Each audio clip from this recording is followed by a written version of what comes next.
Breaking today, Prince Harry's courtroom dramas are set to cost him £1.5 million as his biographer and our royal mastermind Angela Levin reports that the Duke is in a total mess. So, here's a starting point. Prince Harry has reportedly sunk £1.5 million of his own money into yet another legal fight, and it's not going well. This is on top of all the other financial strain, with their Spotify deal dead, Netflix lukewarm, and Meghan spending reportedly still set on Hollywood diva mode.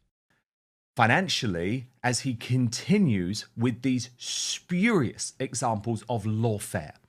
So Angela Levin, £1.5 million of his own money sunk into another disastrous case, and he doesn't have this money anymore, does he? I mean, I know there's the inheritance from the late Queen Mother, and he is still sitting on the nest egg from Princess Diana. But remember, their outgoings are so extraordinarily large. What are you hearing about the financial situation and why this is potentially motivating this attempt at peace talks with King Charles?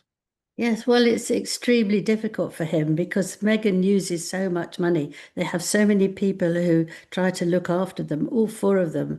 It's 3 a day, so they get an awful lot of money for that. Meghan has the most expensive clothes and jewelry that you can imagine, and they're living in a house that's far too big for her. I always say this, they don't need 16 bathrooms, and it's still true. You have to live according to how you can manage. And so he thought he would win. He still thinks, I'm a prince. They listen to me. You can see that in many things he says. He goes off and he still expects to get the same reaction as he had when he was a prince. Well, he is by name, but it's no longer. His life is like a prince. People aren't that interested in it anymore. If he wants to go and give a speech, not many people are so interested anymore. So this is it. So he still feels that he should get some money. If it's not from the court, it should be from our tax. But I can assure you that people don't want to give him tax so he can get Meghan over and they can afford all these things. He's not interested. He's missed out because he's been so appallingly behaved that people don't feel now they want to help him because he's not doing anything to help himself actually or anybody else. He doesn't make anything important. Nobody really cares for either of them. What have they done or said now that's been really important? Jam? Wine? Scam jam, or even ordinary jam. Pissy it's rosé. Not very interesting. Netflix is not going to get their £100,000 in worth because nobody's really interested in that. That they don't drag people. Before, what they said about their lives and how they were living, absolutely fascinating. Oh, gosh, this is terrible. How poor man, poor woman. And now you don't believe a word of it. Quite right, too. Even Meghan's mother's gone off because she doesn't like her moaning and groaning anymore. So they've got nothing to offer. And he's got to try and get the money somehow. And that is to go through the courts. But this time, the judge has caught up with him.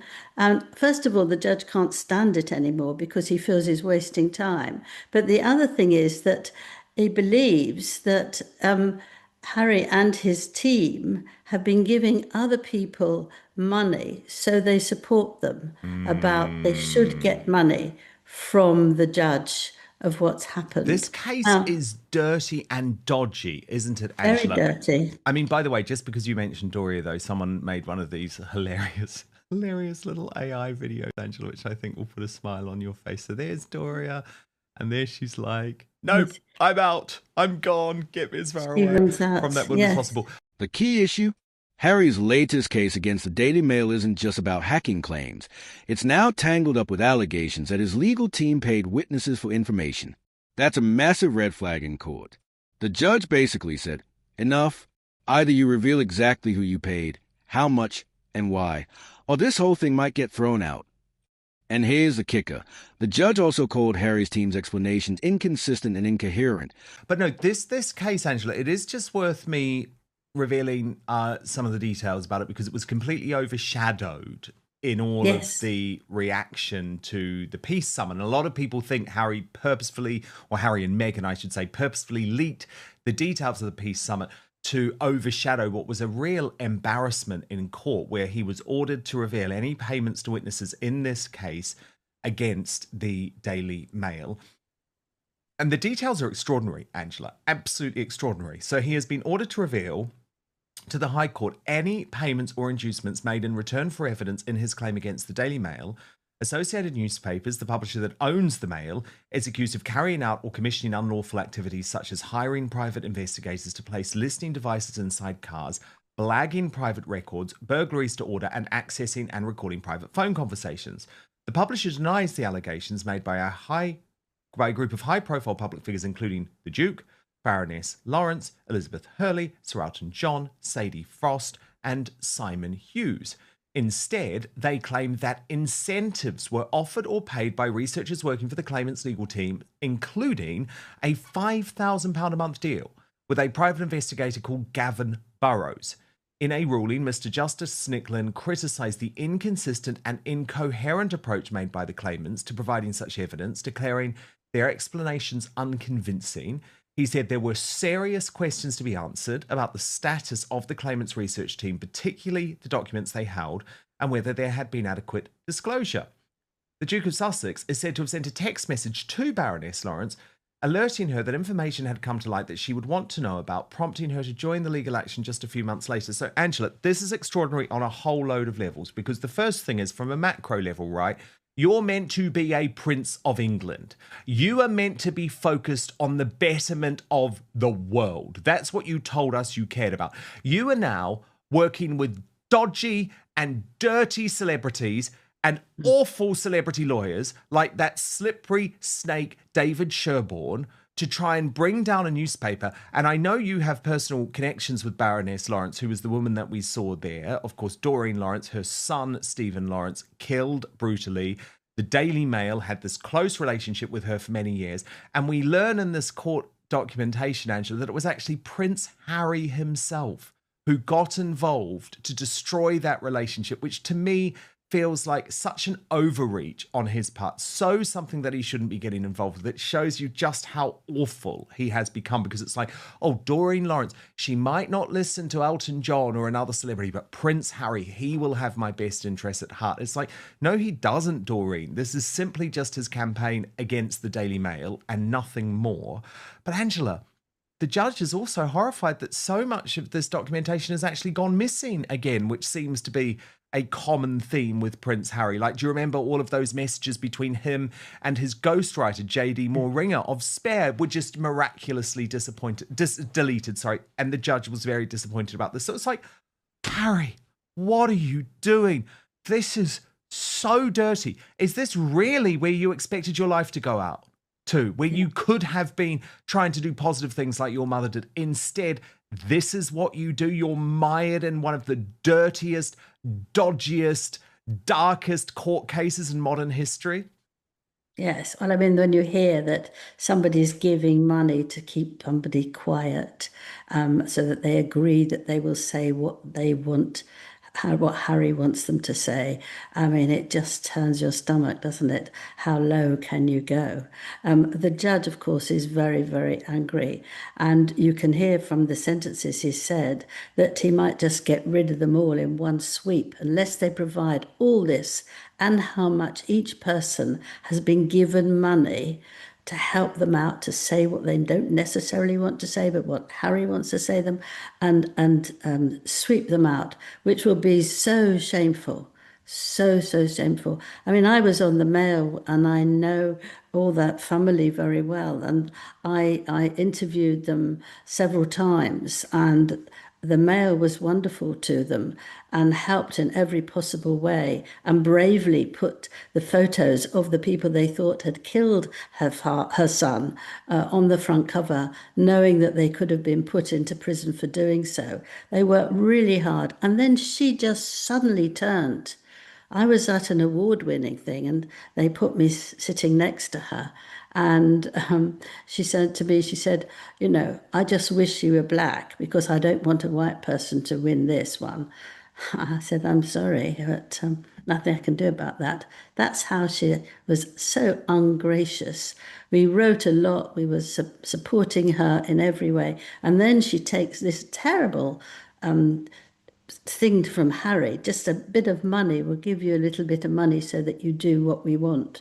Oh my goodness, it blows your mind. And it's been hidden. And this was one thing being hidden, another thing being hidden. And now it just goes on that they're so frightened of what's going on because people no longer now want to protect them. It's one thing after another that we hear, and we're just not going to stop. You can't stop it. So many people have been writing very, very nasty things about Meghan, which they believe is true, very nasty about Harry, where before they shut up, they were quiet, even if they felt it. They didn't out of respect for the king or for anybody else. But now the door's open because they've been so revolting. And then, as if we didn't have enough palace intrigue, a new biography revealed that Princess Diana wasn't a fan of Sophie Rhys-Jones, now Duchess of Edinburgh. According to the book, Diana mocked Sophie as Miss Goody Two-Shoes, stared her down at dinner until she left in tears, and basically saw her as a rival. The irony? Sophie was making just £25,000 a year in PR, while Diana was spending 6 times that on clothes alone.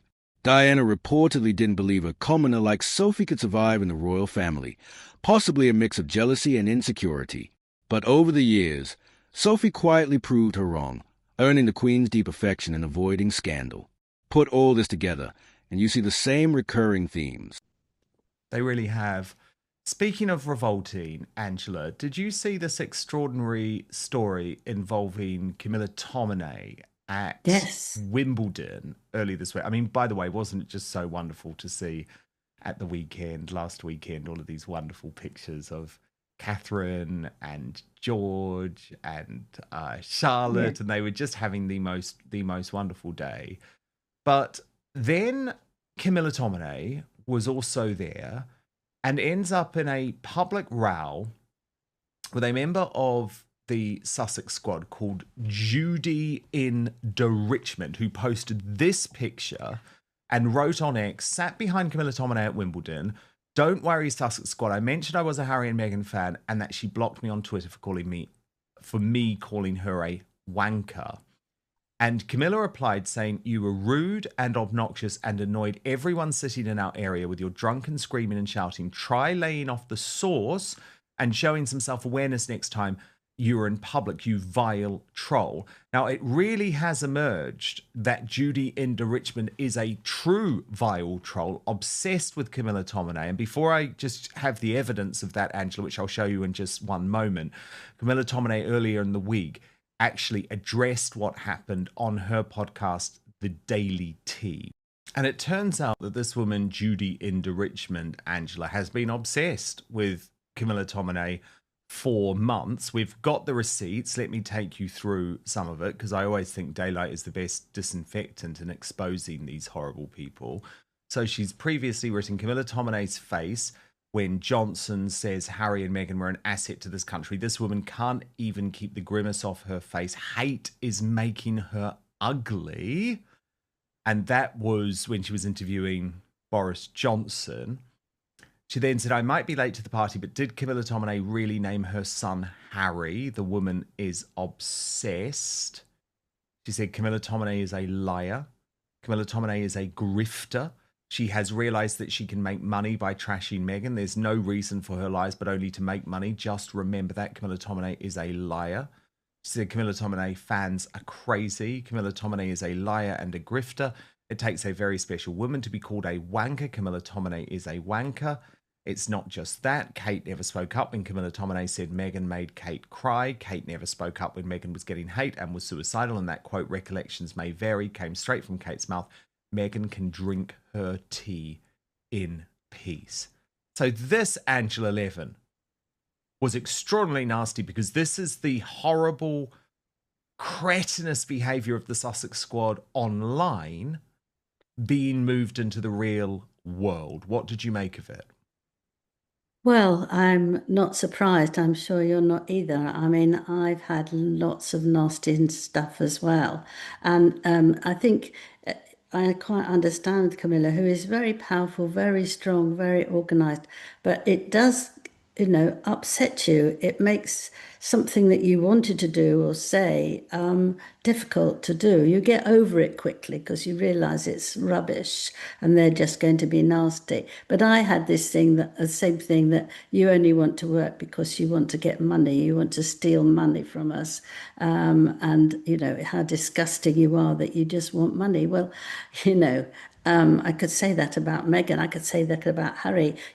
Everybody needs money. There's nothing to do that's wrong there. If they don't want to talk to me, they don't have to talk to me. But I've had a load of those things, and they're not nice. But you get used to the sentences. There are a couple of sentences that on our thing that comes up, and it's always the same person who's saying this about me in the middle of it all, and I just take no notice. I'm sure you do the same, don't you?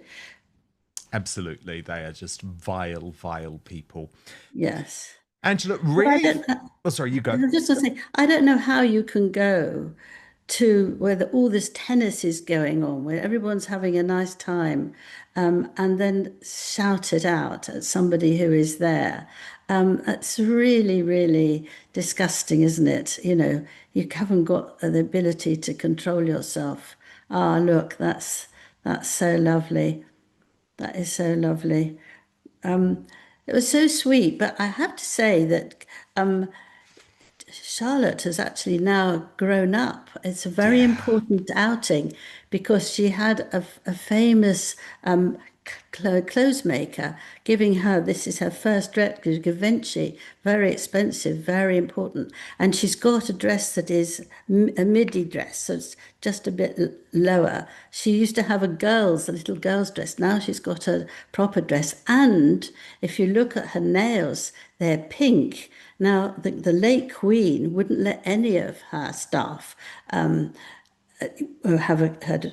nail polish on, and if they did, it had to be just white or very, very pale. So I'm sure Catherine allowed her to do this, is creating a new view of people's hands, that she's got very pink hands, and the two of them with their and Flans would go to each other and blow the what was it? This The fan, it was lovely. No, it was Yes, blow the very, fan. it was And it was lovely. And you see, they adore each other and they have a lot of laugh. And I think that thing there was how much longer, because it was just before the end. And I thought she'd had enough. But she went down and she was chatting very nice. She loves it. She smiles, she curtsies, she shakes hands. I mean, she's a special girl, this one. I mean, they're all lovely, but she's actually got an extra quality. There we are. You can see the pink on her fingernails. Woohoo! Clever girl. Harry's legal battles are costing a fortune and raising eyebrows over tactics. Meghan's spending and brand pushes aren't backed by consistent income anymore. Public sympathy is eroding as they are seen as entitled and litigious. The firms of the royals, William, Catherine, Sophie, are thriving by keeping their heads down and doing the work. Harry's at a crossroads. If he wins big in court, maybe he redeems himself, but loses even more money in the process. If he loses, he risks humiliation and further financial strain. And all the while, Meghan's critics argue that she's driving both the spending and the lawsuits. The real danger? That the public stops caring altogether. Because once the public tunes out, the brand value drops, and the invites, endorsements, and opportunities dry up.